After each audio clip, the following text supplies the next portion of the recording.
मंडळी, पावसाळा सुरू झाला की तोंडाला छान चव आणण्यासाठी आपल्याला काहीतरी झणझणीत आणि झटपट असं काहीतरी हवं असतं. तर आज आपण बनवणार आहोत मस्त असं एकदम झटपट आणि झणझणीत असा पापडाचा ठेचा. तुम्ही हा एकदा खाल्ला तर रोज जेवताना हाच मागाल. तर नमस्कार मंडळी, स्वागत आहे तुमचं सार्थ फॅमिली कुकिंग चॅनलमध्ये. तर सर्वात आधी इथे मी गॅसवर लोखंडी तवा ठेवलाय. त्यावर थोडे शेंगदाणे टाकून ते हलके हलके असे खमंग भाजून घ्यायचे.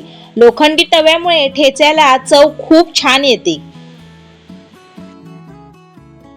शेंगदाणे थोडे भाजत आले की त्यातच आपण 7 ते 8 लसणाच्या पाकळ्या टाकूया आणि त्याही व्यवस्थित भाजून घेऊया. सोबत 4 ते 5 मिरच्या सुद्धा आपण ह्यामध्ये तिखटाच्या प्रमाणे ह्यामध्ये टाकून घेऊया.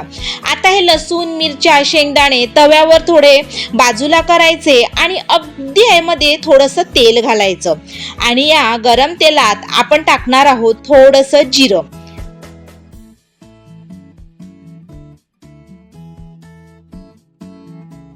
जिरं छान तडतडलं की यात मस्त ताजी हिरवीगार कोथिंबीर सुद्धा टाकायची आणि सर्व व्यवस्थित भाजून घ्यायचं.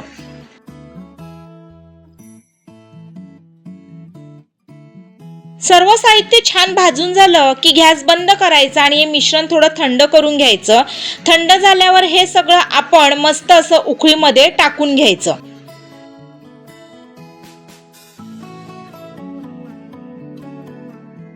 आता यात जाईल चवीनुसार मीठ. पण एक गोष्ट लक्षात ठेवा, मीठ टाकताना जरा थोडंसंच टाकायचं, कारण की पापडामध्ये सुद्धा मीठ असते. आता याला आपण मस्त ओबडधोबड असं ठेचून घेऊया.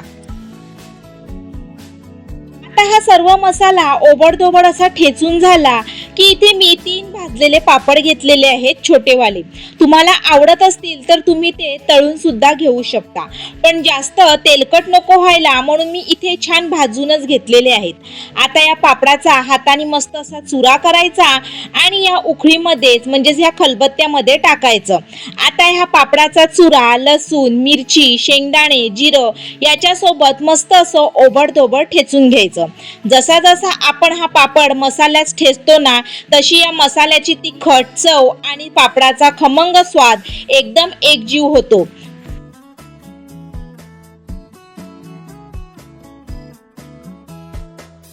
आता हे सर्व साहित्य ठेचून झाल्यावरती हा ठेचा जो आहे तो आपण एका प्लेटमध्ये काढून घेऊया. तुम्ही हा असा सुद्धा खाऊ शकता, पण आता मी गॅसवर पुन्हा तोच लोखंडी तवा ठेवणार आहे आणि त्यामध्ये अगदी थोडंसं तेल घालणार आहे आणि तेल गरम झालं की हा सगळा ठेचा तव्यावर टाकून फक्त 2 मिनिटं छान असा परतून घेणार आहे. तव्यावर परतल्यामुळे पापडाचा कुरकुरीतपणा आणि ठेच्याची चव अजूनच जास्त वाढते. आणि सर्वात महत्त्वाचं गोष्ट म्हणजे हा ठेचा एका हवाबंद डब्यात भरून तुम्ही फ्रीजमध्ये ठेवला ना, तर हा 7 ते 8 दिवस अगदी छान टिकतो आणि अजिबात खराब होत नाही. त्यामुळे एकदा बनवून आठवडाभर तुम्ही ह्याचा आस्वाद नक्की घेऊ शकता.